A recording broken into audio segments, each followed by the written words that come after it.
Yo, what is up, my Goo Goo Gaga enthusiasts? Back here with the homie RJ and Marvino the Bambino. Facts, aka Ryan Toys. That's my Reddit. If y'all want to join, Facts. we just stan Ryan's Toys review all day. Facts, bro. We always do, bro, because we're losers. On God. I know, like, bro, we're no lives. But, like, anyways, what do y'all think about Ryan's Toy Review? Yeah, very good channel. You know what I'm saying? One of the greatest YouTubers of all time. He's like the Michael Jordan and Mike Tyson of YouTube. You know what I'm saying? Facts. RJ, And yeah, just a really great channel. You know what I'm saying? I even have Ryan. I even have like a whole fucking my whole ceiling painted Ryan's Toys review, bro. Like I swear to God. that's the W, low key. Like, bro, I wish I like could sleep in your room every day, bro. Because, bro, that's like the palace to be in, bro. Cause like, bro, I stan Ryan's tour review, bro. I love everything about it. Facts. RJ, what do you think? Underscore period Robert365. What do you think about Ryan's tour review? It's a good channel. The facts. But Facts. let's get into the dark, deep side of Ryan's tour review, aka the lore of it.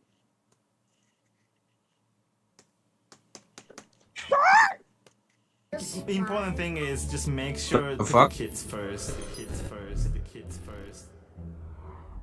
Nothing more than a tool for marketing to very young children, zero value to kids. It's straight up dangerous and should be blocked by most parents. I hate this channel, everything about it. Seriously awful. It's a giant commercial and they are always talking about freaking McDonald's. Young brains are impressionable and this is completely not what I want my child to witness as fun. Garbage, pure garbage. Just another way to manipulate kids to make money for this type of parents. It has no educational purpose and why does a child... Bro, what the fuck?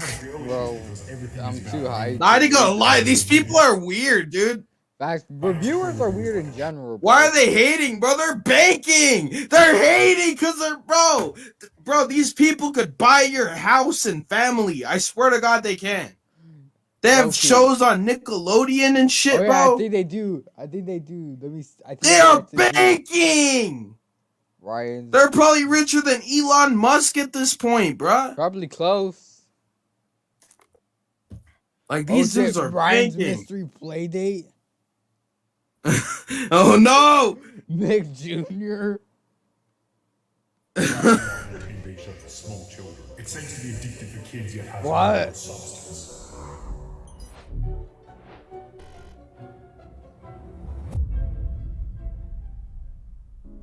According to Forbes, throughout 2020, Ryan's World took home an approximate income of $29.5 million, making him the highest paid YouTuber for the year, above the likes See, bro, I literally told you. Star.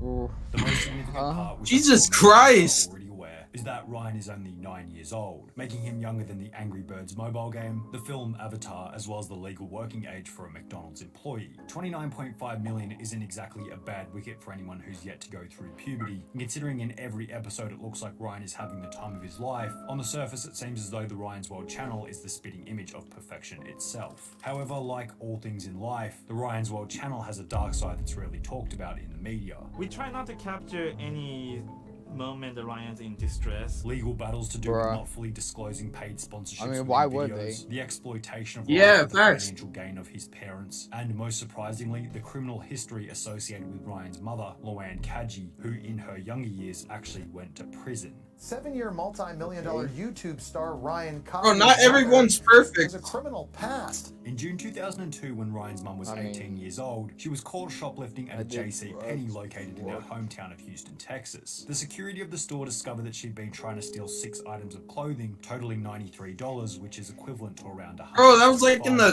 fucking 70s, bro. Who gives a fuck? I know, bro. Like, bro, why can't given people 40 hours of forget community that happened back service, in as well as being put on a 1940s, bro? 6-month Fuck probation everyone, bro. period. On top of this, she had to carry an offender identification card while also attending an anti-shoplifting program. However, here's where it gets interesting. Rather than simply showing up and doing her 40 hours of community service, she sat around and did nothing. Loanne didn't report to her community supervisor, didn't pay the fee she was supposed to pay, and didn't even show up to any of the community service when scheduled.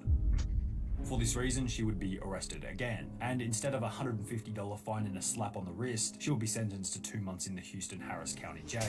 She will remain in jail for 30 days, after which she'll be released, and from the information available, manage to stay out of jail from that point onwards. Now, making a judgment about an individual's character based on what they did at the age of 18 is perhaps a little unfair. People change a lot in 18 years, so her going to jail could be totally discountable. But at the same time, I think it'd be unwise to pass it off altogether as, oh, she was just young and dumb. It's not exactly like she was 13 years old stealing some food because she needed to eat and didn't have any money. She was 18 years old and going out of her way to steal expensive clothing, something that's more of a luxury than a necessity. Then, as mentioned, she would go on to double down on her mistake by failing to comply with the consequences. She just ignored them, giving us an insight into her character at a younger age. Perhaps this is a far-fetched assumption, but maybe we could also say that it showed us she had an innate willingness to cut corners in order to get what she wants, which will be an important factor for later parts in the video. After this whole prison saga was over and done with, Loanne would meet her future husband Cheyenne, with whom she would later have her first son Ryan in October 2011. In March 2015, at the age of only 3.5, Ryan asked his mum, how come I'm not on YouTube when all the other kids are? I was watching other people and I was Damn, like, they're on the why am damn I not though. on there? And Following this statement, They Ryan's managed to parents get would create... themselves on the news. And actually, like, Wait, what the fuck? look, CBS? What the fuck? Bro! I just brought the fuck. They're I was banking that like, hard. why am Look at the I not pool. on They have a ginormous pool. there? And Following this statement, Ryan's parents would create the Ryan ToyReview channel and begin making the videos with him shortly thereafter. Let's go get it then. You want it? Uh-huh. Okay. Put it in the cart. In July 2015, only 4 months after creating the channel, they would see their first piece of viral success with their video, Giant Lightning McQueen Egg Surprise, I'm filling up gas.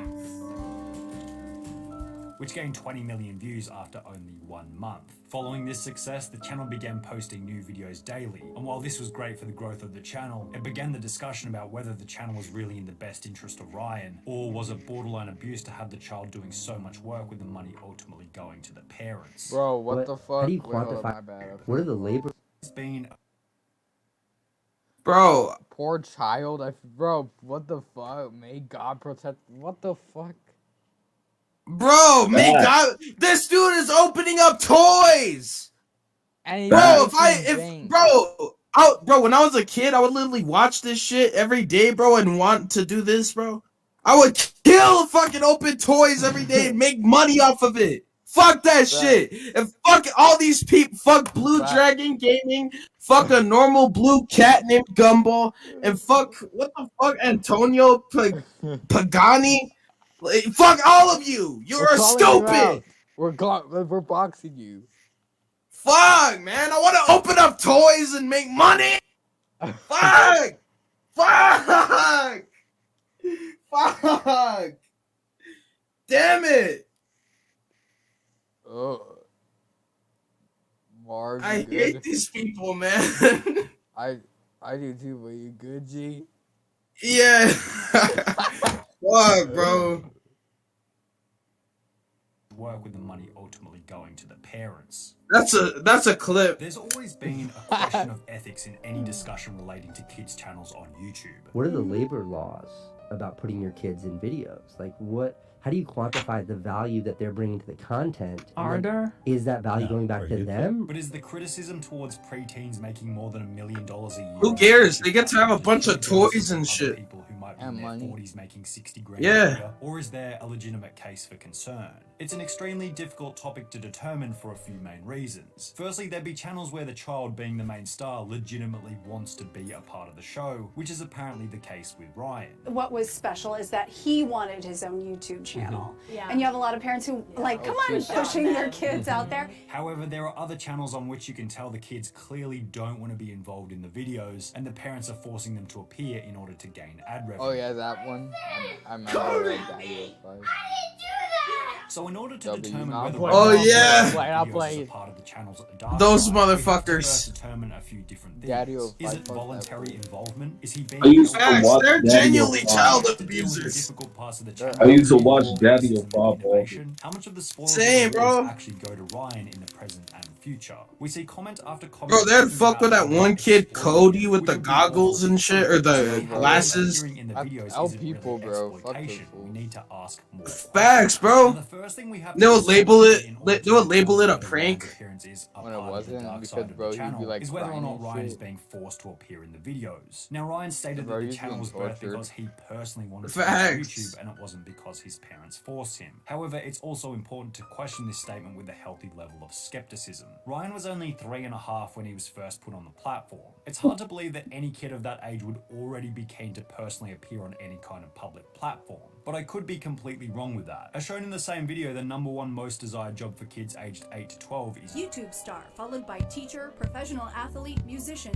and astronaut. However, if you did a study on the most desired jobs for kids aged 0 to 4, they probably wouldn't have an understanding about the concept of working a job. For this reason, I'd make the assumption that the idea for the channel was more than likely from Who the Ryan's fuck mom. would want to The be a story of Ryan teacher? just Fuck that seeing shit. other kids Facts, on bro. I YouTube don't and wanna wanting deal to with be a kids part all of it day. as well is an over-embellished statement to go along with the channel's light-hearted branding. However, while this somewhat answers whose idea it was for the creation of the channel in the first place, it fails to answer the more important question: is Ryan being forced to appear in the videos? In the beginning, perhaps there was a trade-off between Ryan and his mum, where if Ryan's mum got to film Ryan in the videos, Ryan would be able to get as many toys as he wanted. A deal that makes sense for both parties involved. You can clearly see in the beginning that Ryan isn't being forced to appear in the videos. Kids aren't very good at hiding their emotions, especially 3-year-olds. If they're sad, they'll show it. If they're happy, they'll show it. Why do you want this? Because I like it. Oh, is it fun? Does it look fun? Uh-huh. Ryan is clearly happy to be on camera here, and I don't see anything sinister going on in the beginning, except for the fact that maybe Ryan's mum is using the toys in order to get a nice reaction out of Ryan. But as time has progressed and Ryan has a lifetime supply Bro, of what? toys, using toys as a reward isn't really going to be all that interesting to him anymore. Especially considering he's getting older, which makes me think that unless there's some kind of other incentive... Damn, bro, they have a the whole way to get him to fucking- constantly appear on camera Bro, is that's with a bit the of CCS force. If we combine this with the what's fact that the called, channel has somewhat of a schedule and uploads Carnival. almost daily, we can almost be certain. Bro, we that need to the start days grinding that so we Ryan could have a doesn't bunch of content shit would like have to that be too, somewhat bro. forced by his parents Sub in up. Bro, these order dudes to live in like a which would be an fucking element 10-room of the dark side. mansion. However, I could be wrong with this once again, and here's why. Firstly, because as previously mentioned, Like, even a damn. 9-year-old isn't very good at hiding their emotions. If he wasn't willing to appear in the videos, you'd be able to tell straight away. Secondly, Ryan doesn't actually have a very big role on the channel in terms of workload. He's the host and the face of the channel, but compared to the rest of the work required, those are probably the easiest jobs. A lot of these comments that state that the parents are exploiting the son for views must think that this kid is working 15 hours every single day being whipped by the Facts. parents in order to get out tomorrow's Poor video. kid But doesn't I would realize totally being disagree with bruh. that. He's not going to be doing any editing, he's not going to have to worry about scripting, he's not going to be dealing with sponsors, he's not going to be constantly innovating with new ideas, he's not going to be dealing with sets. All of the hard work is being done by Ryan's parents and their team. Behind the scene, it's a lot more work than somebody might think. It is very time consuming. I would do all the editing after Ryan goes to bed, so I would stay up several hours. Assuming all of the back work is done by the parents, each of these videos could probably be filmed within the space of an hour. On top of this, there are videos where Ryan literally has 3 lines, with the rest of the video being taken over by an adult talking in a kid's voice. Ryan's total quote-unquote work week is probably Why like did they 10 say hours like that, max, but I which mean, isn't like- exactly all that bad, I mean, like, especially bro, when in like terms of like that, like, bro, all you have to do is just say like, hi, oh, Facts. hi, and then he just gets to like fucking get paid for that. Like, bro, I wish I can. What the fuck? Why? I wish I fuck. considering how much the channel is earning, which brings us And to I the hope he question does of like get like hella money finances. from it. Revenue is being generated because these children are creating content. Where does that money go? Is it parents that are keeping that, or is it kids? One of the often perceived dark sides of the Ryan's World channel is that the parents are pocketing all the money. I hope when Ryan's 21 he gets to sue his parents for not sharing any money with him. Now Bruh. the level of idiocracy within this comment is immense. Bruv. Firstly, because I've had a good look and there's absolutely no sources pointing to how much Ryan receives for his contribution. So first things first, we don't even know how much of the revenue Ryan is receiving for his portion of the work. However, let's make some assumptions. assumptions. Let's assume that maybe 5% of all profits go back to Ryan for him to use at an older age, and that's probably an extremely conservative estimate. Assuming the channel made $29 million in 2020, that's still $1.5 million for approximately 10 hours of work per week, available for Ryan to use at a later date. And if that's the case, I can't really see how that's such a negative. He'll never have to work a crappy first job that he hates. He'll never have to take out a loan just to go to college. Even if only 1% of the profit goes to Ryan, that's still $300,000 a year in his name at the age of 9. And while as long as Ryan is being paid enough to set him up for life, it's hard to see any problems there. However, a problem might raise when you examine how the money is being earned, another element that's been associated with the dark side of the channel. In September 2019, a complaint was filed to the Federal Trade Commission claiming that the sponsored videos feel too authentic and cannot be distinguished from unsponsored content. At the time, it was revealed that around 90% of Ryan's World's videos contained sponsored content, all of which being targeted to preschoolers who were too young to distinguish between a sponsored video and a review. Ryan's parents responded by saying that... when people people freaking back. I can't fucking speak. Remember when people were freaking out about that back in like late 2019, like the FTC and the COPPA. Yeah. Thing? Yeah, bro. Yeah. I think it was like SML said they were mainly freaking out, but yeah, that was the shit I mainly remember. The well-being of our viewers is always a top priority for us. We strictly follow all platforms' terms of service and all existing laws and regulations, including advertising disclosure statements. And I guess this one as a whole is just another question of ethics. To what extent should they reveal to their audience that what they're watching is sponsored? Will it even make a difference considering it's stated that kids younger than the age of 8 or 9 cannot recognize advertising within media? Many reviews of the Ryan's World channel state that the content targets your toddlers like cigarette companies. Should advertising be disallowed within the videos altogether? What incentive would Ryan's World have to continue making content if they completely removed sponsors? A natural element of the channel's dark side is that in order for the creation of the content to be worth it, they kind of have to advertise to kids. And if parents want to distract their kids with YouTube content, they have to bear the brunt of having their kids advertised to. All in all, I think this might be one where you guys have to draw your own conclusion as to the shade of black that permeates the dark side of the Ryan's World channel. Is Ryan being exploited for the financial gain of his parents? Or is it reasonable as long as he's receiving a cut of the pie? Is it ethical to continue sponsorships to an audience too young to understand that they're being advertised to? Does the criminal history of Luan Kaji make an impact on how the channel is run today? It'd be safe to say that their practices aren't perfect. What do you guys think? Bro, I don't see nothing wrong with it. Me neither. As long as he's making bank, bro. I mean, other than that, it's just... Why the comments turn up? But other than that, yeah. As long as he's making bank and they're not, like, being assholes to him. I mean, it seems like they're not. So, yeah, W. Just W Ryan. RJ, what do you think?